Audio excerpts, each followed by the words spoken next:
Thank you for hearing me tonight.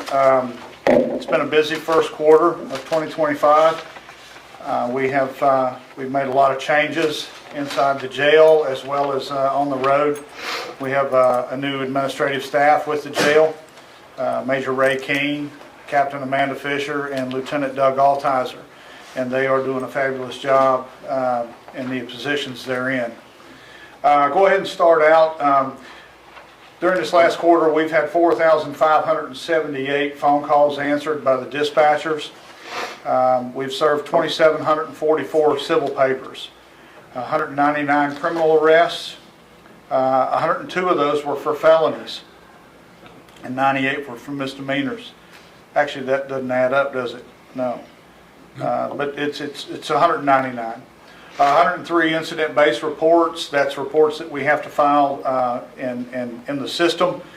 And 373 traffic summonses issued. If you'll notice on this quarter's report, I do not have any mileage down, and the reason for that is that our mileage is processed on the 5th of the month, and it just hadn't given the secretary time to get everything processed. Jail transports, 51 and 56 inmates transported. That's to and from courts all across the Commonwealth, to and from medical appointments, different types of transports that inmates require. 9,404 miles for the jail was traveled, and 258 man hours just for the jail. And then inmate population was 94 on January 1st. It was 103 on March 31st. We still have approximately 18 inmates that are being housed off-site. Those are Department of Corrections inmates. And we have 35 DOC inmates in our jail system with Alleghany County.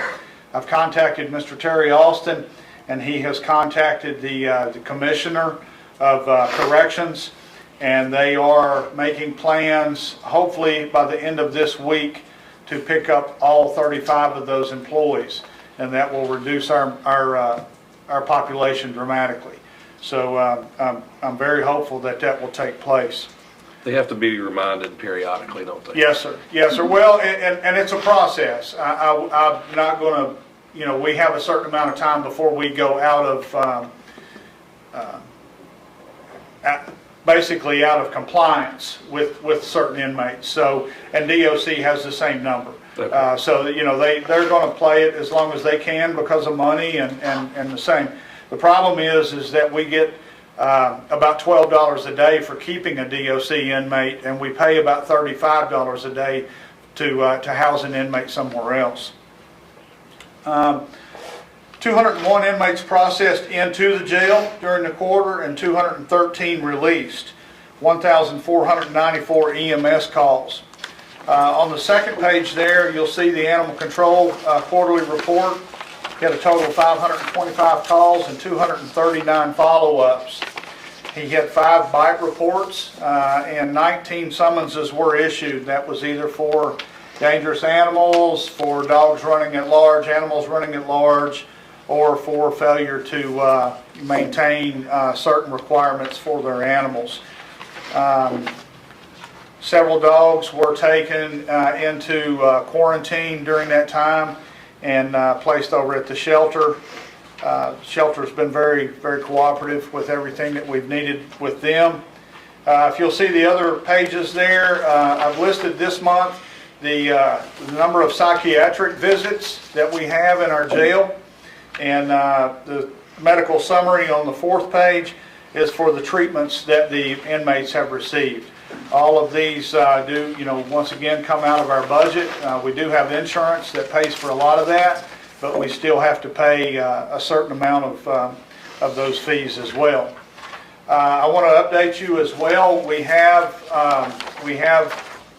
filled the work crew position with one of our deputies, and we will be taking that crew out and working them probably going to be 4 days a week. The deputy's going to work 4 10-hour shifts. We feel like we can get more work done in a 10-hour shift than we can in an 8. We're also going to try to have meals prepared to take with them so that we do not have to run back and forth during lunch, and that'll waste time as well. And we've had a couple of local citizens that have offered up donations to give us the type of equipment that we're going to need to be able to keep them out there for 10 hours. One citizen even offered to purchase a trailer with a porta-john attached to it so that we just hook it to the truck and we take it with them wherever they go.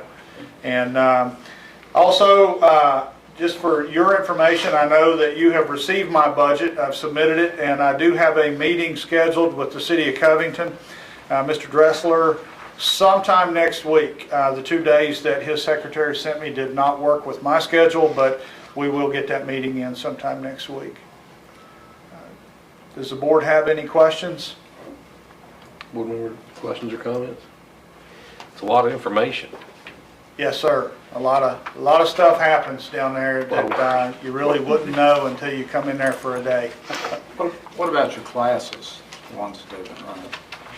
Which classes? The ones in the jail? Yes. The Celebrate Recovery? Yeah. We've started a new cycle with those, and we have, I want to say we had 20 males and 18 females enroll in the first class. The first edition of that has taken place already.